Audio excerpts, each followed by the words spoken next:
Hello and welcome to Michael's Minty Music for today. Today we review INXS's 1992 album, Welcome to Wherever You Are. It's decent, it's not too bad. This is the track listing, and these are the tracks added to my playlist, 6 out of 12, so exactly half here. This album's okay. There are definitely some pretty decent songs here, but about half of them are just not quite good enough. Plus the songs that are good here aren't really that outstanding. The good songs aren't super interesting, and the not good songs are pretty much just boring.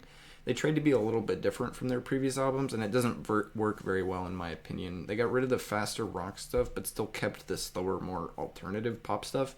So it just kind of gets boring, like just sounds all the same. The tracks that aren't slower are still just mid-speed. The album never really picks up at all. The flow isn't very good at all. It switches between slow balladish tracks and more mid-speed pop rock tunes, and never really goes anywhere. Whenever a song gets a bit of momentum going, the next track almost always breaks that momentum, so it's kind of up, down, up, down, up, down. The genre here is still rock, but it's probably one of the most pop-oriented rock albums they've done. The new wave influence has pretty much died out at this point, but they aren't yet taking any inspiration from the harder rock stuff like grunge, so it's in a bit of a weird spot for them in terms of genre. But in general, this album's still fine. It's definitely one of the less interesting albums in their discography, but most of the songs aren't terrible, they're just not great. There's nothing here that I really love, and there's a handful here that I really don't like, so it's kind of in the middle.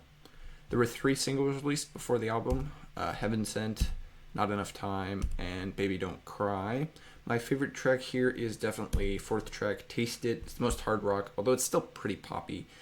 And I think if the album had been ordered better, they could have definitely used this track to build some good momentum. Instead, it sort of gets jumped out by Not Enough Time, which is slower. I rank this album last out of all 12 INXS albums, the worst one. Their 90s albums are definitely some of their worst work, aside from X. And in my opinion, this one is the most boring. Full Moon, Dirty Hearts, and Elegantly Wasted have some interesting songs on them and flow relatively decently, but Welcome to Wherever You Are just has a handful of not terrible songs and no flow at all. It's definitely one of the worst INXS albums, if not the worst overall, which is, my opinion on it.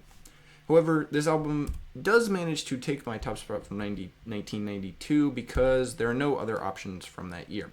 This is the only album I've heard so far from 1992, and I'm pretty sure if there were other options, I would probably drop INXS from this spot kind of immediately.